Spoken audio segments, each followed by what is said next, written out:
Bonjour mes bien-aimés frères et sœurs, heureux de pouvoir partager avec vous encore une pensée. Et pendant plusieurs vidéos, pendant plusieurs messages, on partagera autour de la connaissance. Je vous cite pour démarrer cette série, ce passage que vous connaissez très bien, dans l'évangile de Jean chapitre 8 et au verset 32, Jésus dira « Vous connaîtrez la vérité, et la vérité vous affranchira ». À chaque fois que je lis ce passage, j'aime rappeler cela, c'est que ce n'est pas la vérité qui nous affranchit. La vérité demeure la vérité. Qu'on y croit ou pas, qu'on la connaisse ou pas. La vérité, c'est que y a de l'air, il y a l'oxygène, il y a l'air qui nous entoure. On la voit pas, on la sent pas, mais c'est une vérité. La vérité, par exemple, c'est la loi de la pesanteur, c'est une vérité. On y croit, on n'y croit pas, cela ne change rien à cette vérité. Et de la même manière, il y a des vérités spirituelles qui existent.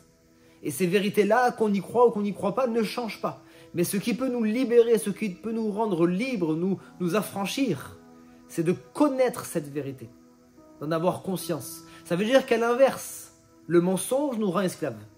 La vérité nous affranchit et le mensonge nous rend esclaves. Voilà pourquoi l'ennemi de nos âmes est appelé le père du mensonge.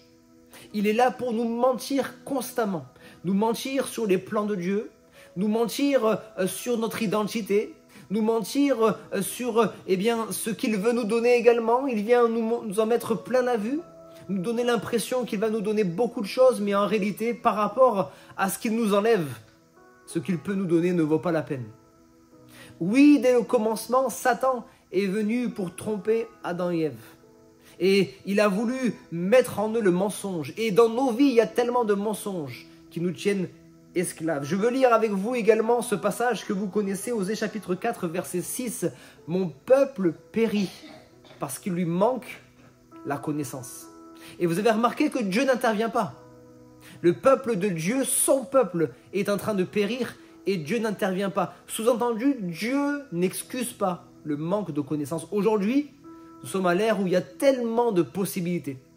C'est vrai, il y a tellement de choses qu'il y a aussi beaucoup de mensonges, il y a beaucoup de fake news, il y a beaucoup de mauvaises informations, mais il y a aussi beaucoup de bonnes informations. On a la possibilité, on a une accessibilité à la connaissance qui fait que nous ne sommes excusés en rien.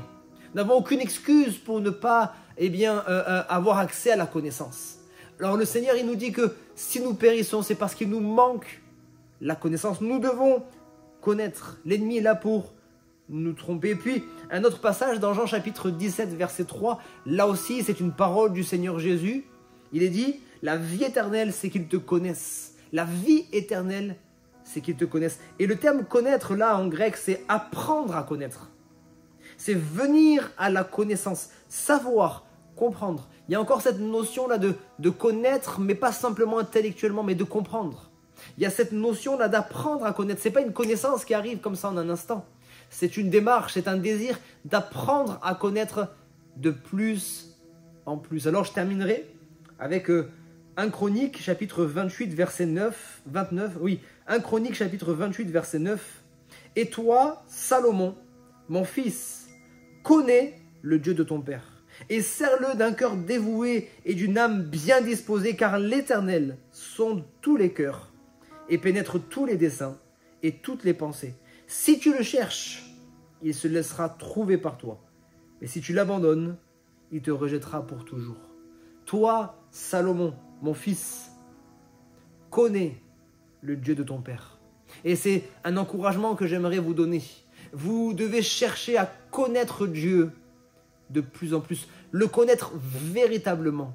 Oui, ça passe par une connaissance théorique, ça passe par la connaissance des Écritures, ça passe par la connaissance de la parole de Dieu, mais une connaissance qui est bien plus que théorique, une connaissance qui est intime, personnelle, profonde.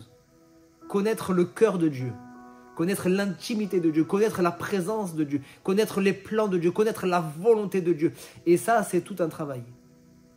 Mais notre cœur doit être tourné vers ces choses. Notre cœur doit désirer connaître le Seigneur. C'est ma prière en tout cas pour chacun d'entre vous, dans le nom de Jésus-Christ. Amen.